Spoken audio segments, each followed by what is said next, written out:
material, né, utilizado durante a gravação da aula, os slides, né, são disponibilizados depois para vocês ali no Classroom, na barra atividades, né, tem o tópico lá, slides, tá lá já os slides, né, da aula anterior, o slide da aula de hoje, depois vai ser compartilhado com vocês ali. O vídeo também, né, gente, o vídeo gravado, depois da gravação, é claro, né, convertido, ele é disponibilizado para vocês na barra atividades do Classroom, lá no tópico vídeos, aulas ao vivo. O vídeo da aula passada está lá, já disponível para vocês. O vídeo da aula de hoje também estará, né? Logo depois da gravação, da conversão, ele é disponibilizado ali. Sempre que vocês quiserem rever o conteúdo, assistirem novamente, né? Está tudo ali disponível para vocês, conforme aconteceu, né? Durante a aula ao vivo, tá? Muito bem. Sempre no início de cada aula, gente, eu relembro, pelo menos, né, o nosso calendário. Esse calendário foi parte do nosso vídeo lá do contrato pedagógico. No primeiro dia de aula, a gente fez o contrato pedagógico, onde a gente fez todos os combinados. Como é que funciona a aula, com o momento que acontece a chamada, né?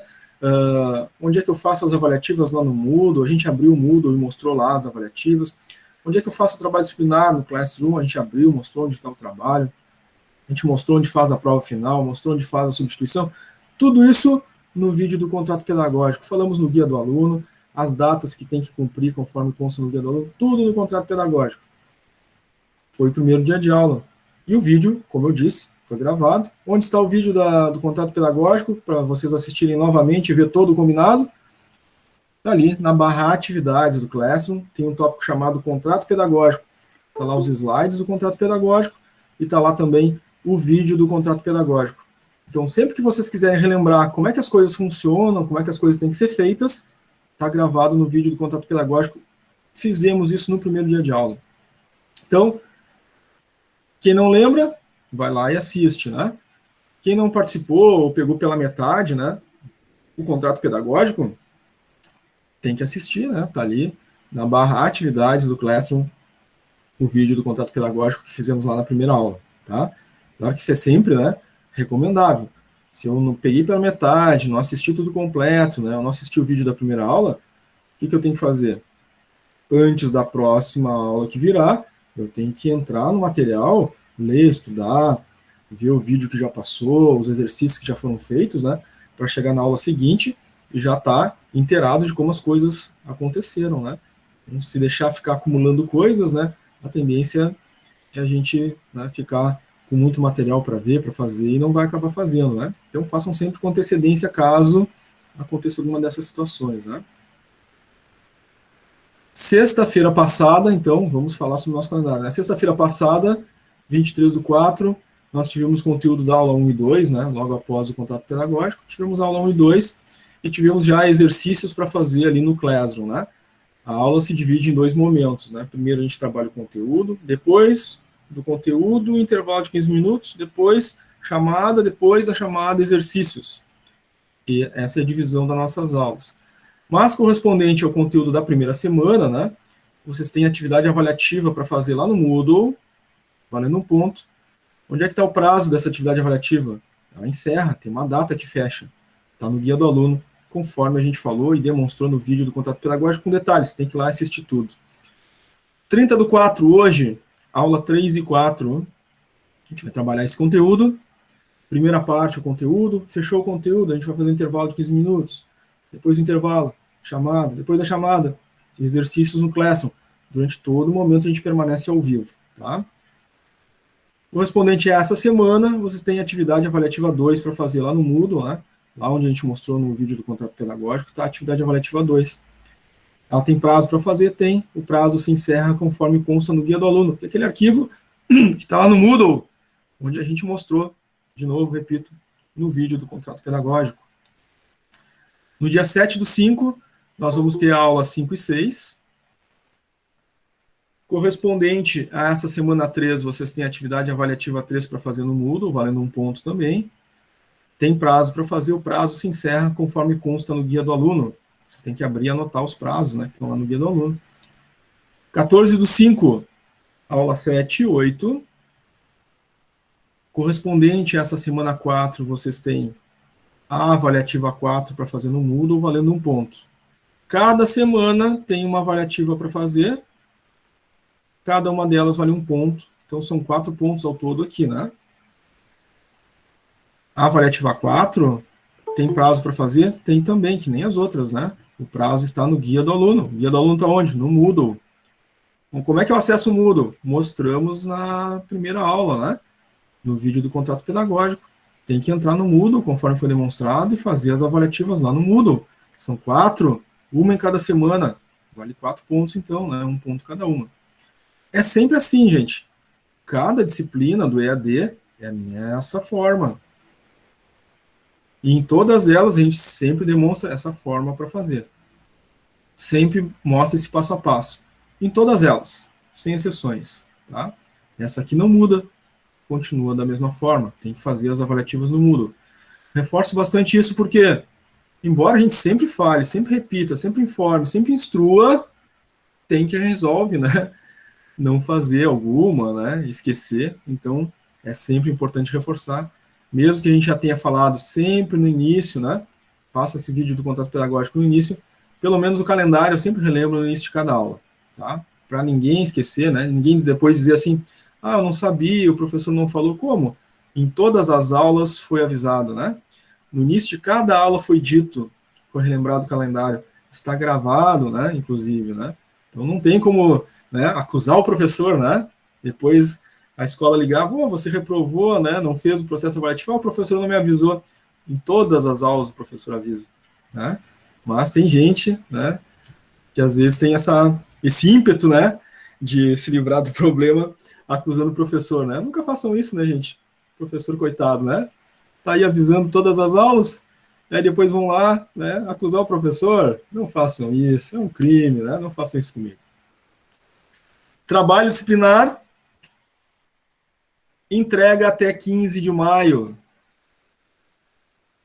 Vale 6 pontos na N1. Fecha os nossos 10 pontos, né? São 4 pontos das avaliativas, mais 6 pontos do trabalho disciplinar, fecha 10 pontos na N1, né? Certo? O trabalho disciplinar é para fazer e entregar no Classroom. Está gravado, a gente mostrou lá no vídeo do contato pedagógico, onde é que ele está ali no Classroom, para vocês abrirem, fazerem o trabalho e me entregarem por ali. Tudo bonitinho lá. Quem não lembra, quem não assistiu, abra o Classroom, assista o vídeo do contrato pedagógico. Entrega até 15/5. Então é até 15/5, né? Então, professor, dá para entregar antes? Dá, né? Se é até 15, qualquer dia até 15 dá para entregar, né? Dia 10, dia 14, né? Inclusive o próprio dia 15, né? O trabalho, ele é entrega individual, conforme a gente combinou. Vocês podem fazer em dupla, em trio, em grupo, né? Então, a elaboração dele pode ser em grupo. Mas a entrega, cada um vai fazer a sua entrega. Vai abrir o seu Classroom, vai abrir o seu arquivo e fazer a sua entrega. A nota é individual. No dia 21 de maio, acontece a avaliativa final, a prova final, valendo 10 pontos na N2. Nesse dia 21/5, não tem aula ao vivo. Nesse dia 21/5, acontece apenas a prova. É postado no Classroom as instruções de prova e o código da prova. Então, vocês acessam o Classroom às 9 horas, leem as instruções e copiam o código. Vão até o Moodle, abrem o Moodle, entrem na disciplina de comportamento organizacional, clica lá na prova, insere o código e a prova vai abrir, são 10 questões. Vocês resolvem as 10 questões, no final cliquem em salvar e enviar e ela já vai corrigir e dar a nota de vocês. A nota da N2 mais a nota da N1, dividido por 2, dá a média final de vocês. A média de aprovação é 6. Se ficar com a nota abaixo de 6, né, na média, tem que fazer a prova de substituição, que acontece no dia 5 de junho, 5/6, também no Moodle. Tá? Abaixo da semana 1, 2, 3 e 4 da prova final, vai aparecer a prova de substituição no dia 5/6, para quem ficar abaixo da média 6. Então, tirei 8 na N1, aí depois fiz a prova, tirei 2. São as duas notas, né? 8 mais 2 dá 10, divide por 2 dá 5. Ficou abaixo da média. Bom, aí vai fazer a prova de substituição, né? Para substituir, qual nota? A menor.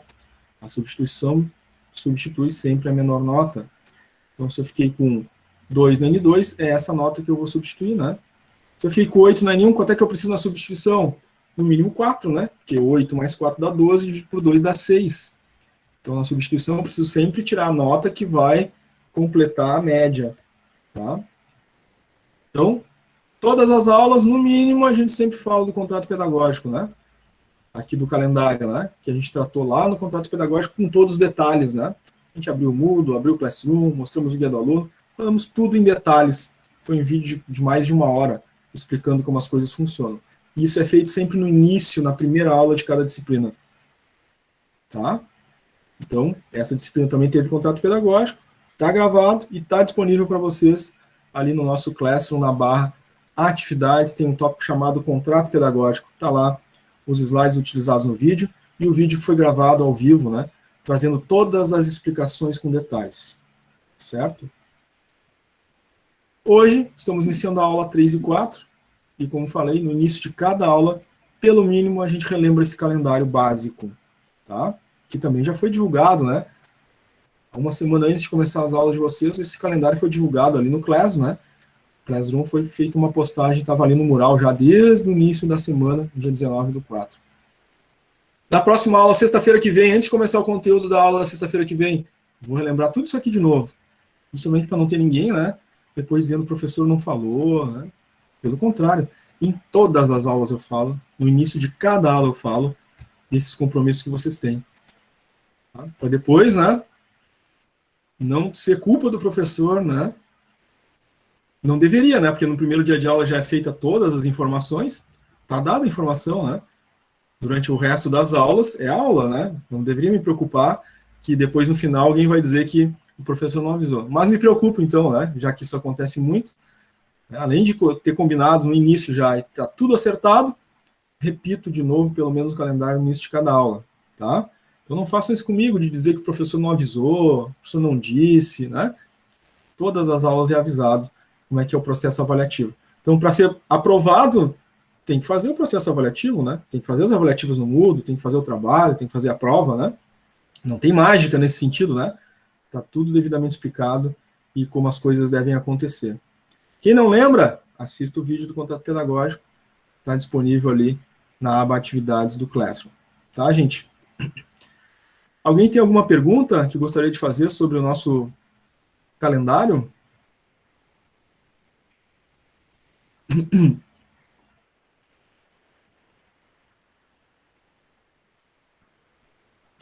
Camille colocou tudo certo. Tudo certo.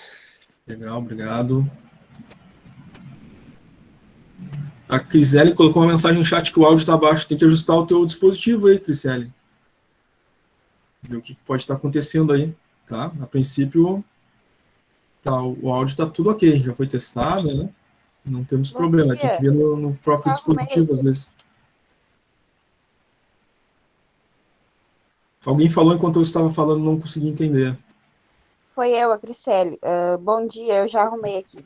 Ah, tá, ok. Obrigado, Crisele. Muita agradeço. atenção. Certo, valeu. Muita atenção, às vezes, gente, quando a gente está usando um aplicativo, a gente está acessando pelo celular, né? A gente está usando um aplicativo que usa áudio, e a gente vai abrir a aula, né? E aquele aplicativo estava usando o áudio, né? Ele acaba dando problema no dispositivo de vocês. Aí tem que fechar tudo, abrir de novo, né? Para não ter problema no áudio, tá?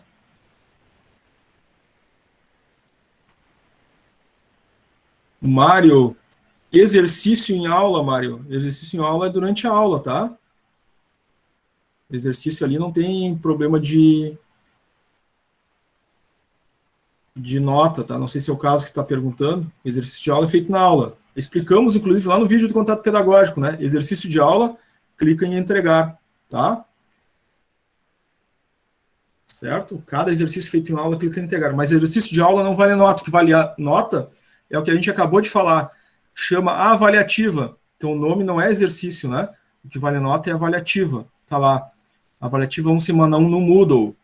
Avaliativa 2, semana 2 no Moodle. Avaliativa 3, semana 3 no Moodle. Avaliativa 4, semana 4 no Moodle.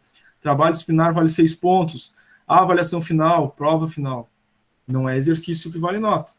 São as avaliativas, tá? Se for essa a tua dúvida, processo avaliativo a gente acabou de falar. Agora, das aulas, né? Exercício de aula não vale nota, é conteúdo de aula, conforme a gente combinou no nosso vídeo do contrato pedagógico. Na primeira parte a gente tem conteúdo, na segunda parte da aula tem exercício. É tudo aula. No horário de aula, é aula, ou é conteúdo sendo trabalhado ao vivo, ou é exercício de aula. Exercício de aula, aula ao vivo, não vale nota. É a presença de vocês, tá? É o conteúdo sendo trabalhado, é o aprendizado. O processo avaliativo que não vale nota é o que está aqui no nosso calendário. Exercício de aula, ele tem um status que aparece lá, né? Quando eu posto um exercício, ele fica atribuído por aluno. É o status dele, tá? Atribuído. Como é que esse status muda para entregue os exercícios de aula? Vocês fazem o exercício, clica lá em enviar o formulário e tem uma caixinha lá de entrega. Tem que clicar na caixinha de entregar para ele mudar o status, né? De atribuído para entregue, tá? Tentei ser o mais resumido possível, porque a gente tratou isso lá no contrato pedagógico. Mas conseguiu compreender, Mário? Consegui te ajudar?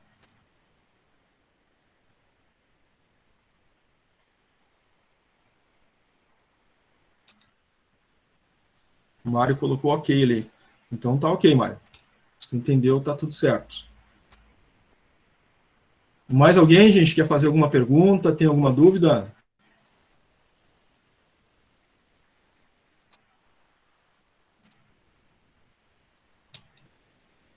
Essa pergunta que o Mário trouxe, inclusive, a gente tratou lá no vídeo do contrato pedagógico, né? Como eu falei, tudo foi tratado em detalhes lá no vídeo do contrato pedagógico. Tá? Então, talvez algumas dúvidas possam surgir porque a gente não lembra, né? Então assiste de novo, né? Ou porque a gente não participou da primeira aula, né? Mais grave ainda, porque tem 1 hora e pouco de combinações e informações lá no vídeo de contrato pedagógico que a gente não assistiu. Então, se não assistiu, é urgente assistir esse vídeo, né? Depois dessa aula aqui, vai ali, clica na barra atividades do Classroom, clica lá no contrato pedagógico, vai estar o vídeo lá para assistir todos os detalhes, inclusive essa pergunta do Mário, né? A gente tratou lá de como vocês fazem a entrega do exercício. Foi tratado e combinado ao vivo, está gravado, certo? Muito bem. Se ninguém mais tem nenhuma pergunta a fazer, nós vamos para o conteúdo de hoje, então. Muito bem. Nosso assunto de hoje, gente, conteúdo da aula 3 e 4, né? As diferentes formas de gestão, de administração e os aspectos da motivação. No finalzinho da aula passada, a gente já teve, né, um dos autores que trata os aspectos da motivação a partir das necessidades humanas. Vocês vão lembrar que tinha um quadro, né, que era falando de alguns autores, né, os diferentes tipos do processo de motivação, e aí depois, logo a seguir, a gente já falou do primeiro, né, que era nossa pirâmide das necessidades de Maslow, né, o nosso autor Maslow, e a pirâmide das necessidades, né, necessidades básicas ali, né, na base da pirâmide, necessidades fisiológicas, necessidades de segurança, até chegar às necessidades de autorrealização no topo da pirâmide de Maslow. Já foi o primeiro autor, né, trazendo as questões aí da motivação. Durante a aula de hoje, a gente vai ver outros autores, né, e outras classificações que esses autores foram trazendo a respeito das necessidades, que trazem, então, ao serem alcançadas, motivação aos indivíduos, né, que fazem parte desses grupos humanos dentro das organizações. Lembrando sempre que é o grupo humano, são as pessoas, os indivíduos, é que fazem os resultados, né? Não são os recursos, né? No imaginário, muitas vezes, né, quando a gente pensa em empresa, em organização, a primeira imagem que vem, às vezes, é um prédio, é uma máquina, uma linha de produção, né? Uma coisa nesse sentido, ou parecida com isso, né? Mas, de fato, a organização, a empresa não é isso, né? Isso são coisas, isso são recursos, né? A organização ela é viva, porque ela é formada por pessoas. São as pessoas que usam esses recursos, né? As pessoas que vão usar a máquina, que vão usar o prédio, que vão usar a linha de produção, os insumos, né? Porque são as pessoas que usam esses recursos, são as pessoas que resolvem os problemas, né? São as pessoas que fazem a produção acontecer, né? Seja do produto ou serviço. São as pessoas, então, que fazem o resultado de fato. Tá? Então, quando a gente fala em organização, a gente está falando de comportamento organizacional porque é formado por pessoas e as pessoas é que fazem o resultado. Dito isso, relembrado esse elemento da nossa aula anterior, então vamos ver as diferentes formas de administrar e a motivação.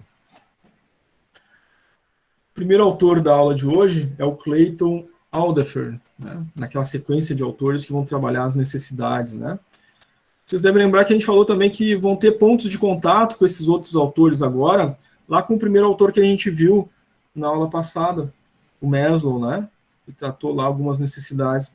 Os próximos autores agora também trazem, né, essas necessidades de uma forma às vezes mais concisa. Então, o Alderfer trata a motivação pelas necessidades de existência, as necessidades de relacionamento e a necessidade de crescimento. Eles têm ponto de contato, claro, né, com aquelas necessidades trabalhadas pelo Maslow, lá na nossa primeira aula, né? Vocês vão lembrar que o Maslow trabalha na base da pirâmide as necessidades de segurança e necessidade fisiológica, certo? Lembram disso? As necessidades de existência que o Alderfer trata está diretamente relacionada a esses elementos, né? A necessidade de existência está relacionada à necessidade que o indivíduo tem de se abrigar, se proteger, né? Se alimentar, se hidratar, né? São as necessidades vitais, né? Necessidades de existência, que se ligam àquelas duas necessidades do Maslow lá. Então tem sempre pontos de contato, né? Há uma evolução, um crescimento, né? Um entendimento desse processo motivacional ao longo das décadas, através de diferentes autores, mas há sempre um ponto de contato com o autor anterior, né? Com a teoria que foi anteriormente tratada. Necessidade de relacionamento está ligada, né? À necessidade de afetividade, de aceitação, né? De interação social, né? De convívio, né? De empatia, né? De ser aceito ou não, né? Dentro de um grupo. Então, necessidade de relacionamento faz parte e ela é motivacional, né? Quando ela é atendida, né? O indivíduo se sente motivado, né? A estar, né, presente naquele grupo, se sente motivado a ser participativo, enfim, né? E essa necessidade de relacionamento está, claro, né? Ligada também a algumas necessidades já trabalhadas lá com o Maslow. E por último, o Alderfer traz as necessidades de crescimento, que são sim fatores motivacionais, né? Porque as necessidades de crescimento estão ligadas às necessidades de status, à necessidade de autorrealização, né? O indivíduo humano, por natureza, né, busca melhorias com relação à sua vida nos mais diversos aspectos, né? Sejam aspectos psicológicos, emocionais, né, fisiológicos, enfim, né? O indivíduo busca sempre crescer e melhorar, né, ao longo da sua existência. Então, existem necessidades de crescimento que sim precisam ser atendidas, né, dentro das organizações, a fim de proporcionar a esses indivíduos, né, atendimento a essa necessidade. Então, para trazer um exemplo, né, de como uma empresa pode atender a necessidade de crescimento, é desenvolver um plano, né, de cargos e salários, um plano de carreira, né, dando visão para todos aqueles que participam daquela empresa, né, como colaboradores, de que há possibilidades ali, né, diante dos fatores a serem alcançados, de crescer na hierarquia, né, ocupar novos cargos, novas funções que deseje em termos de crescimento. Claro que cada um terá um entendimento do que seja crescimento para si. Alguns vão seguir uma carreira mais técnica, outros mais uma carreira de gestão, né, dentro das organizações, mas quando as organizações desenvolvem, né, esse plano de cargos e salários, plano de carreira, né, ela está atendendo a uma necessidade, né, que é tratada aqui pelo Alderfer, necessidade de crescimento, o que causa motivação, né, para as pessoas. O próximo autor é o Frederick Hesberg. Ele traz a teoria dos dois fatores. São os fatores higiênicos e os fatores motivacionais, tá? Vamos começar pelos fatores higiênicos, que é um dos dois fatores, né, trabalhados por Hesberg. O que eles são? Eles dizem respeito a como o colaborador vai se sentir em relação à empresa em que trabalha. Então, é uma percepção, né, desse colaborador com o todo organizacional, com a empresa em si, a relação dele com a empresa. São chamados fatores higiênicos, tá? Com relação à empresa, nós temos ali as condições de trabalho, tá? Os salários, prêmios de produção, os benefícios, né, oferecidos, à cultura organizacional, a relação com o gestor, com o líder, né? São coisas que dependem, né, da ação da empresa e são considerados, então, fatores higiênicos, ou seja, como o indivíduo percebe essas relações, né, essas situações que são trazidas pela empresa. Os fatores higiênicos, né, a inexistência deles, né, a ausência deles, causa insatisfação no cargo, tá? Então, a insatisfação no cargo vai depender desses fatores higiênicos. Se eles não forem atendidos, forem inexistentes, causa insatisfação no indivíduo. Claro que a insatisfação causa impacto na motivação e, portanto, no resultado daquele grupo humano, né? Então, a empresa deve buscar o atingimento, né, desses elementos para que não ocorra essa insatisfação, tá? Os fatores motivacionais, que é o segundo fator de Herzberg, né, então diz respeito como o indivíduo, né, o colaborador, vai sentir em relação ao cargo que ele ocupa na empresa. Então, o primeiro fator higiênico é em relação à empresa em si.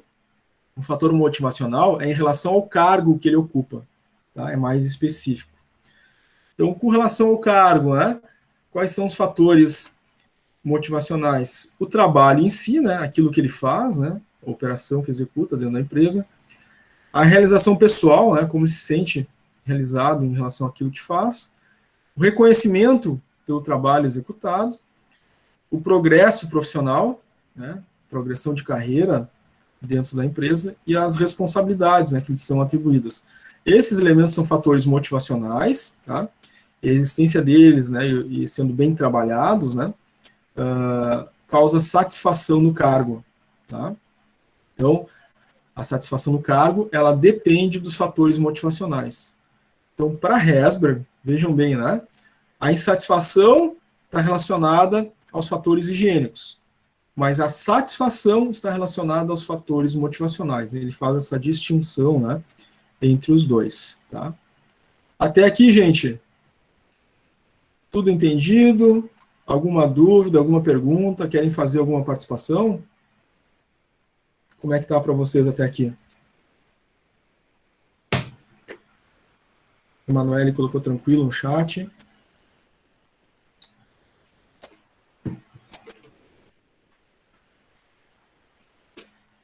Ana Luísa colocou tranquilo também ali no chat.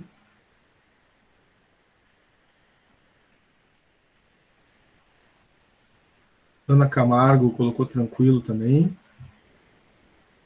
Luísa colocou tranquilo.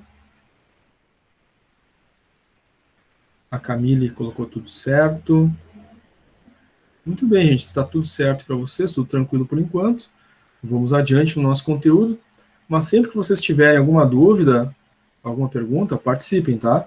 Vocês podem mandar pelo chat uma dúvida, uma pergunta, mas o ideal, né, é fazer a pergunta ao vivo, né? Habilita o microfone e faz a sua pergunta.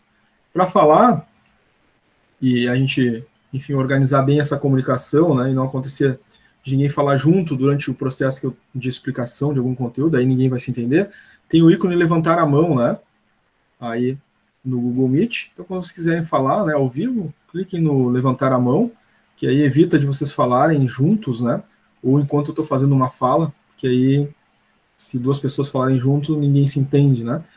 Então, tem esse íconezinho levantar a mão, usem ele, tá? Quero fazer uma pergunta, tenho uma dúvida, quero falar ao vivo, habilitar o microfone e falar com o professor, né, tirar essa dúvida ao vivo. Clica no ícone levantar a mão, eu passo a palavra para vocês, tá? Muito bem. Então, vamos adiante. O próximo autor é David McClellan. Ele trata da teoria da realização.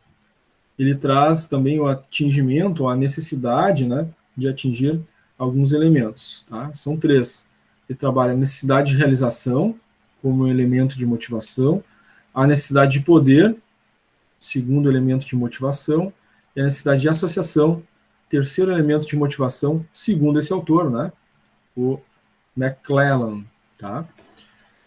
Necessidade de realização, ele coloca que é uma necessidade de êxito competitivo, tá? Que os indivíduos naturalmente vão buscar, né, a excelência naquilo que fazem, né, e vão, né, alcançar o sucesso através dessa busca, né?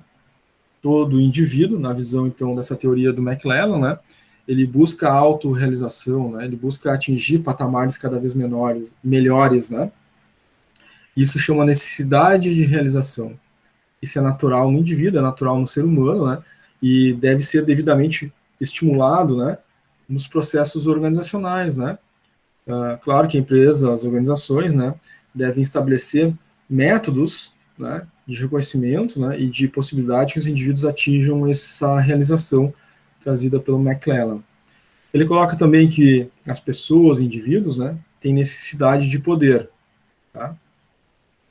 Ele coloca que essa necessidade é a necessidade de controlar, influenciar pessoas, fazer que as pessoas se comportem de uma maneira ou de outra.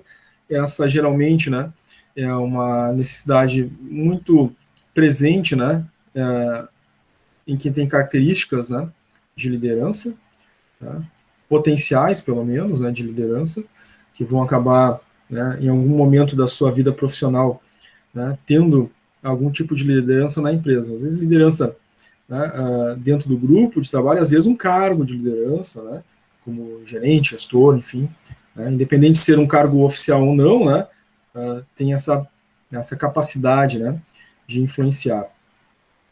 O McLaren também trabalha que um dos fatores de motivação, né, para ele é a necessidade de associação, tá? Necessidade de relacionamento humano, né, de manter relações interpessoais próximas e amigáveis. Também muito natural, né, da característica dos seres humanos, né, dos indivíduos, que é a afetividade, a amizade, né, a capacidade, né, de ser aceito dentro do grupo, né, e se sentir bem nessa aceitação, né, essa necessidade social, né, de convívio em grupo. Tá? Isso é natural no processo evolutivo da humanidade, né? Então ele coloca isso como uma necessidade, a necessidade de associação.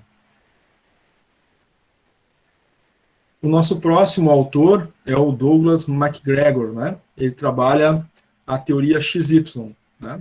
São duas visões, né, de como as pessoas, né, se comportam, né, dentro das organizações, como os líderes, né, os gestores agem diante dessas duas possibilidades. É claro que aqui o MacGregor ele traz dois extremos, né? Entre esses dois extremos, obviamente, existem gradações, tá? Então, quando ele fala da teoria X, da teoria Y, ele está trazendo esses dois extremos para a gente compreender, né, que existem variações dentro desses dois extremos, tá? Na teoria X, ele diz o seguinte, né, que se pressupõe, né, que há uma falta de amadurecimento dos subordinados, né, que os colaboradores, que as pessoas, né, em algum momento ali, elas não têm claros objetivos, né, não têm necessariamente apreço ao trabalho, né, a querem crescer e se desenvolver com o trabalho, né, são avessas ao esforço, né? Isso seria a teoria X. Na teoria Y, não, né? Ele coloca que, nesse caso, as pessoas são automotivadas, autodisciplinadas, buscam naturalmente o crescimento, né? Gostam de trabalhar e buscam se realizar através do trabalho, buscam a felicidade através do trabalho. Então, são duas coisas bem opostas, né? Teoria X e a teoria Y. E claro que há aí gradações, né, entre uma e outra, tá? Para a teoria X, né, como é que o MacGregor diz, né, que seria o comportamento do gestor, né? Nesse caso, o gestor tenderia a trabalhar mais afastado da equipe, né? E seria um indivíduo que daria mais repreensões, né? E faria distribuições de ordens e tarefas, tá?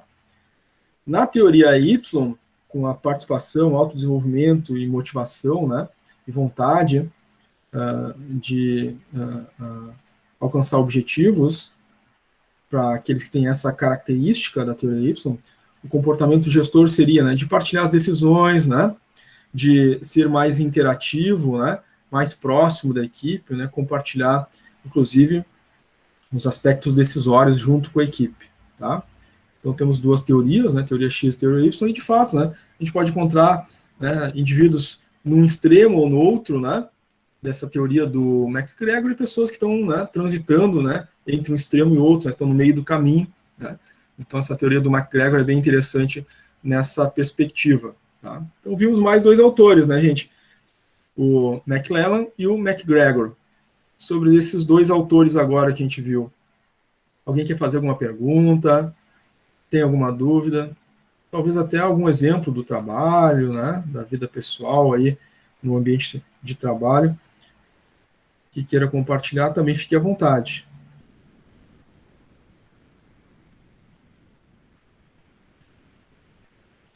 A Lana colocou ali, né? Tranquilo, tirando meu vizinho que acha que tá fazendo uma rave.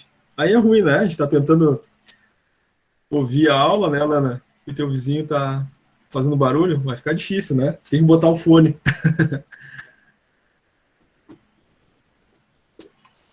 Muito bem. Então, gente, se vocês não tiverem dúvidas aí sobre esses outros dois autores que a gente conversou, né? Vamos indo adiante no nosso conteúdo. Sempre lembrando que a nossa aula está sendo gravada e depois, né, essa gravação fica disponível para vocês no Classroom, na barra atividades, no tópico vídeos das aulas ao vivo, tá? Muito bem. O próximo autor, né, é o Vroom. Vroom é o sobrenome dele, é claro, né? Ele trata da teoria da expectação, tá? Ele traz 3 aspectos nessa teoria, né? 3 relações. Ele fala da relação esforço-desempenho, relação desempenho-recompensa e relação recompensa-metas pessoais. Em que o indivíduo, né, busca por si mesmo, né, introjetando e se percebendo, fazer perguntas para si mesmo, né? Ele exemplifica dessa forma, né? Então, relação esforço-desempenho. Então, como se dá essa relação, né? O indivíduo se questiona.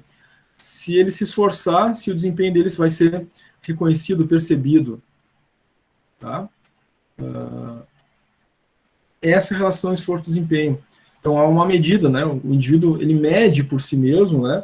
O quanto do esforço que ele está realizando, né? É percebido como desempenho, né? Pela equipe, pela gestão da empresa, pelo líder, né? Então, essa medida é feita pelo indivíduo, né?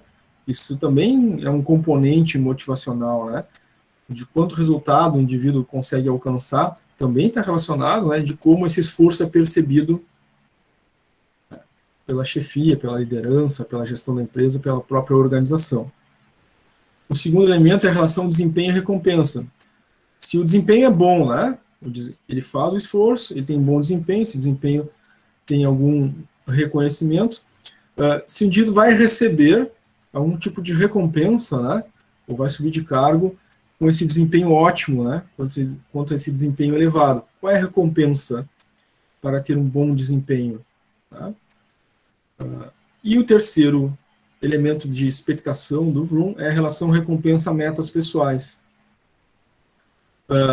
A recompensa que é dada pelo desempenho ótimo, né, ela satisfaz essas necessidades individuais, ou seja, se o indivíduo subir de cargo, né, é esse cargo que está sendo ofertado, que ele vai querer, é o que ele quer, o que ele espera, né, se houver um aumento de salário, né, frente a novas responsabilidades, né, são essas as responsabilidades que ele gostaria de ter. Então, esses elementos que são íntimos, internos, o indivíduo vai pesando, né, vai medindo na tentativa de verificar os seus caminhos, né, dentro do processo organizacional. E são elementos motivadores, né? Então, portanto, a empresa também deve, né, desenvolver aspectos de gestão que possam satisfazer esses elementos, né? Então, se a empresa deseja que os indivíduos, né, realizem esforço e tenham um melhor desempenho, ela deve buscar políticas, né, para que possa recompensar isso, né? E deve estabelecer também programas, né, de evolução salarial, de evolução de cargos, né, para que os indivíduos possam atingir as suas metas pessoais. Isso tudo é motivador, né, e deve fazer parte das políticas organizacionais. Essa é a teoria da expectação de Vroom, tá?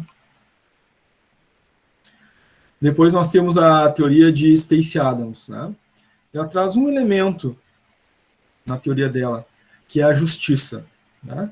No sentido de equilíbrio, né, entre aquilo que o indivíduo espera e aquilo que efetivamente é feito, né, pela gestão da organização, né? Então, a Stacey Adams coloca que a motivação da pessoa para o trabalho ela varia, né? Ela tem uma alteração de acordo com a percepção de justiça que o indivíduo, que o grupo que atua naquela organização tem em relação às ações, né, que aquela empresa realiza, tá?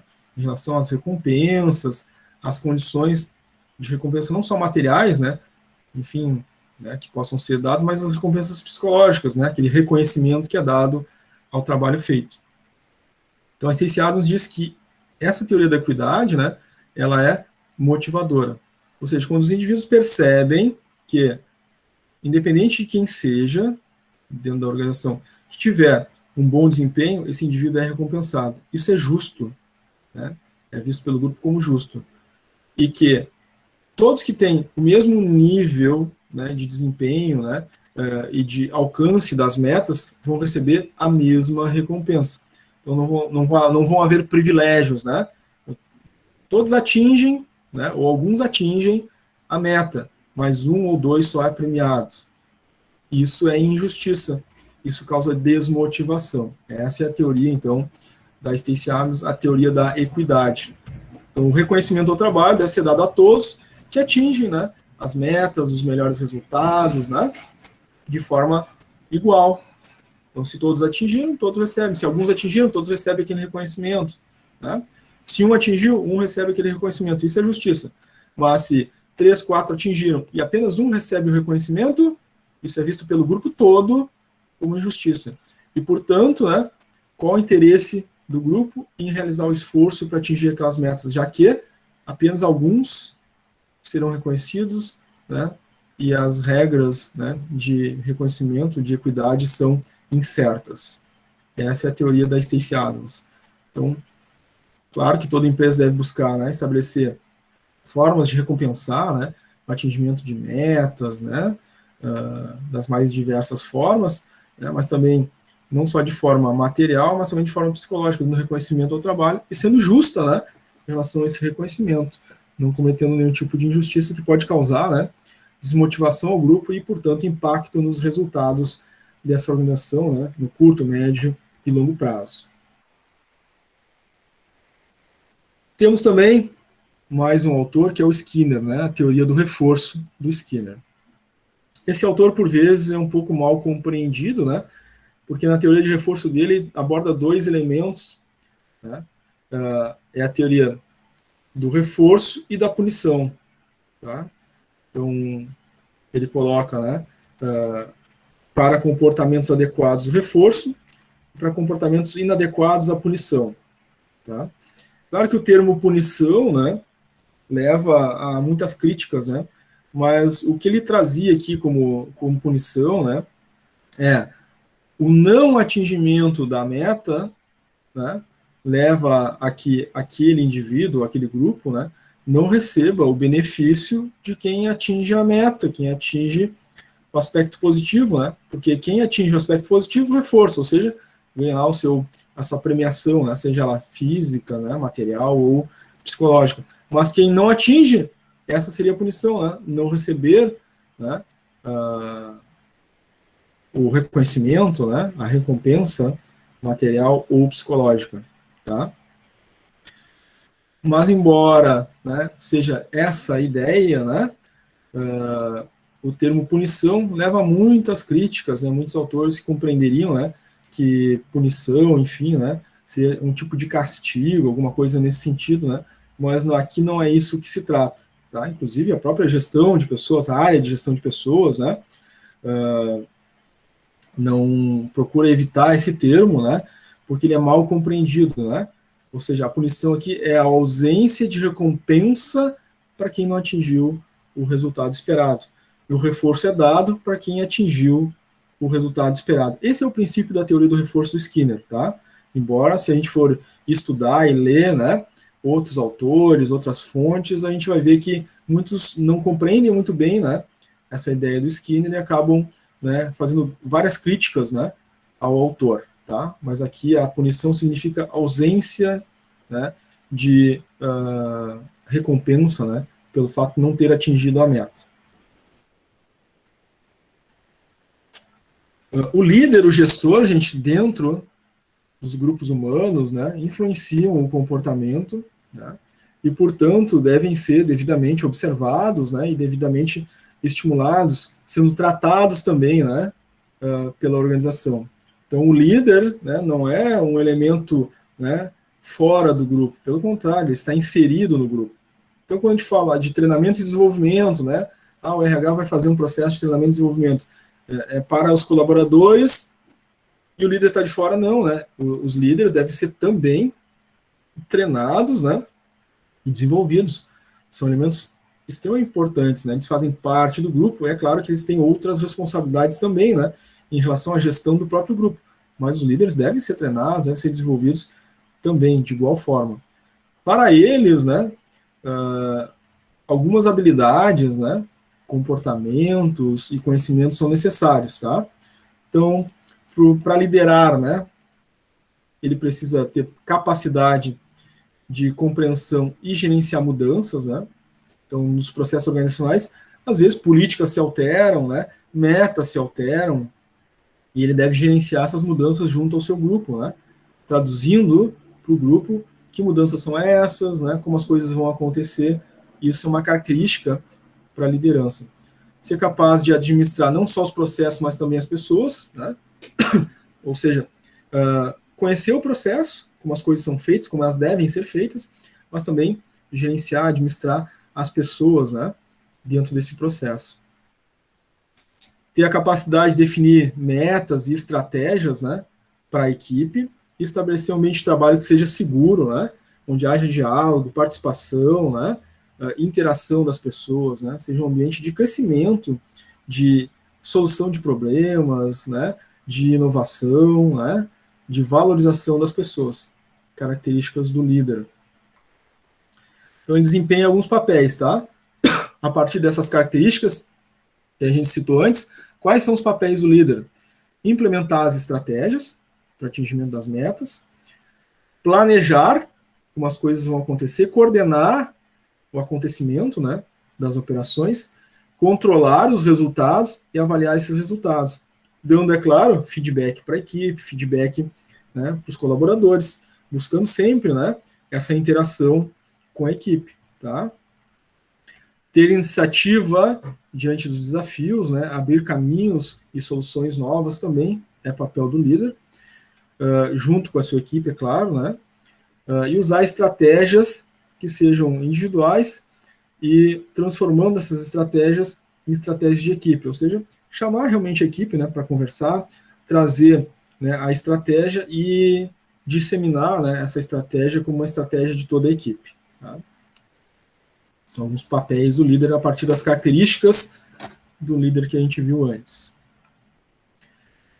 Bom, o líder, né, ele é um indivíduo, então, também estudado dentro do processo organizacional, dentro da teoria comportamental, e se identificou, né, alguns estilos de liderança, né, algumas diferenças entre os tipos de líderes, né, na vida prática.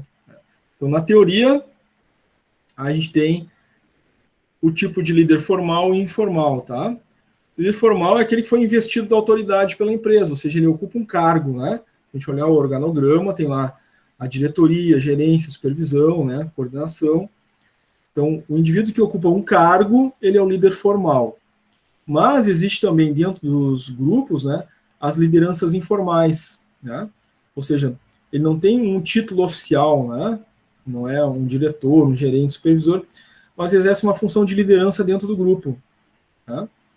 Que ajuda esse grupo a evoluir, a crescer, estimula, é alguém positivo, né? Alguém que ajuda os demais, é o líder informal dentro do grupo, que pode vir, né, ou não, futuramente se tornar um líder formal, ocupar um cargo de fato, né, mas em geral, né, o líder informal ele não ocupa um cargo, então. Dentro dos diferentes tipos de liderança, nós temos estilos de liderança chamados de liderança autoritária, tá?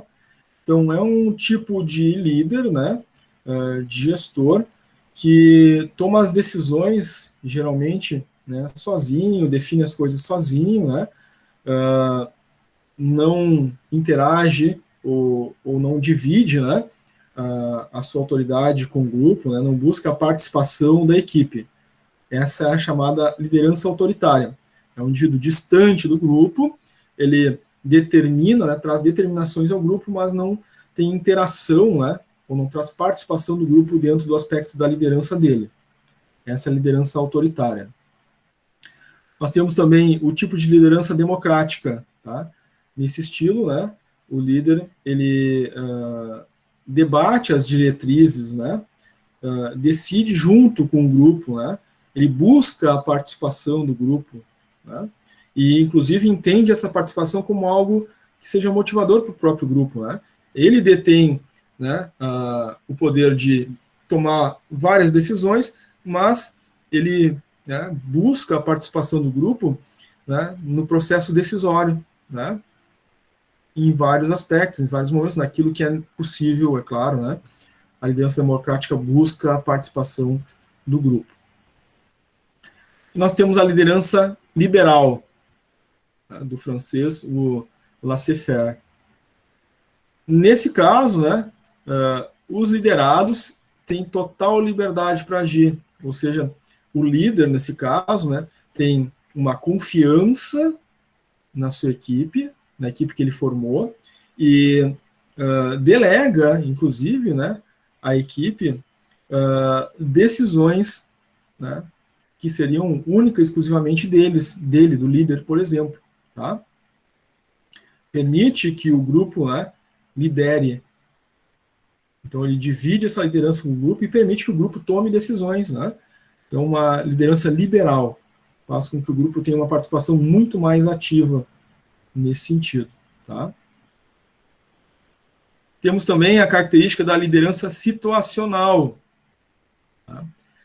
Então, nesse tipo de liderança, né, ela parte do princípio que não existe um único tipo, né, um estilo único a ser aplicado nos grupos. Né? Essa liderança ela vai atuar de acordo com a situação, né, de acordo com aquilo que existe de demanda no dia a dia, né, de acordo com a característica do grupo, com aquilo que o grupo já desenvolveu em termos de maturidade. Então, o líder vai mudando a sua forma, né, de atuar com o grupo, com os indivíduos, de acordo com as situações que vão se apresentando. Tá? Bom, e nós temos, né, a liderança transformadora. Né? Nós podemos dizer que a liderança transformadora pega todos os aspectos positivos, né, dos tipos de liderança que a gente viu e aplica, né, na prática. Essa seria a liderança transformadora. Então, um líder que delega, né, as atividades, comunica, né, com o grupo, né, tem uma boa comunicação, uma boa interação com esse grupo, gerencia aquilo que foi planejado, avalia o grupo, o processo, né, alinha os objetivos organizacionais com os objetivos do grupo, desenvolve o grupo, tem compreensão das necessidades desse grupo, né, e desenvolve a visão estratégica da organização junto ao grupo. Essa é a liderança transformadora. Então vejam que a liderança transformadora, né, pega todos os aspectos positivos dos tipos de liderança antes vistos, né, e aplica, né, no cotidiano, no dia a dia, né, da gestão da equipe. Tá? Muito bem, gente. Esse é o nosso conteúdo. Podemos ir para o intervalo, ou então, primeiro, né, antes do intervalo, pergunto, vocês têm alguma dúvida, tem alguma pergunta que gostariam de fazer sobre esse conteúdo da nossa aula 3 e 4, os diferentes estilos de liderança, né? Aqueles princípios motivacionais dos autores que a gente viu, né? Skinner, Stacey Adams, né? O McClellan, o McGregor, né? O Hasber. Ficou tudo tranquilo? Alguma dúvida, alguma pergunta que queiram fazer?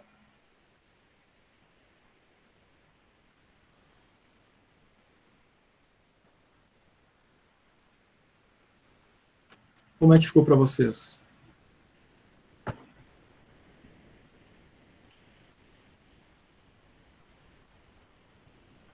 A Camila colocou tranquilo, Emanuele também colocou tranquilo no chat.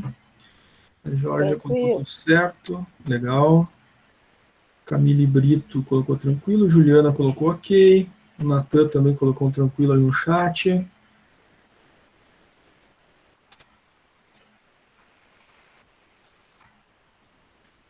Muito bem, gente. Se tiver Tudo certo, tudo tranquilo em relação a esse conteúdo para vocês. Ninguém quiser fazer nenhuma dúvida, nenhuma participação, a gente então vai fazer o nosso intervalo, tá?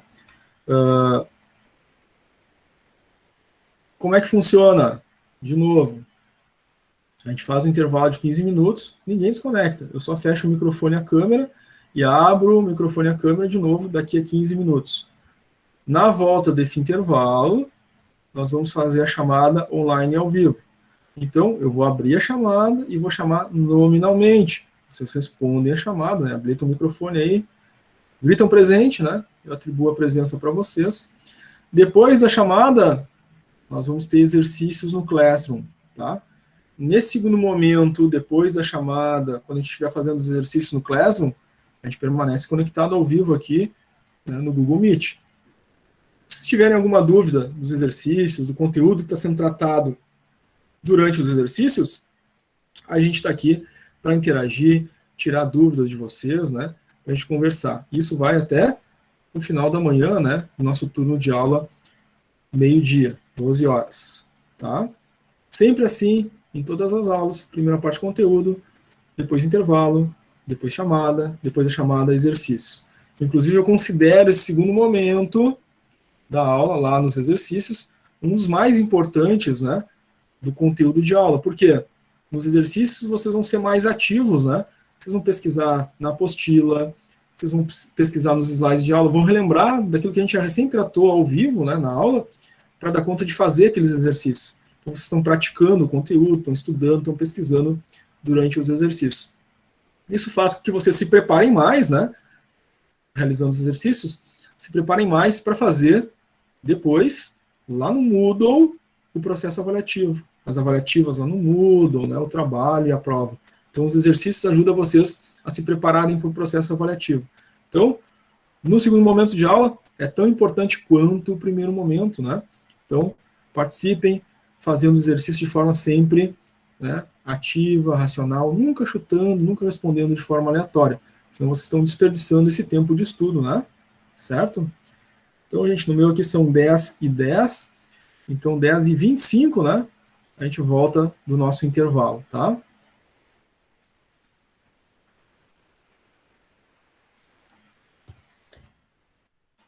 São 15 minutinhos aí para tomar um café, né? Respirar um pouco, fazer um lanchinho rápido, e 10h25 retornamos com a nossa chamada. Até daqui a pouco, gente.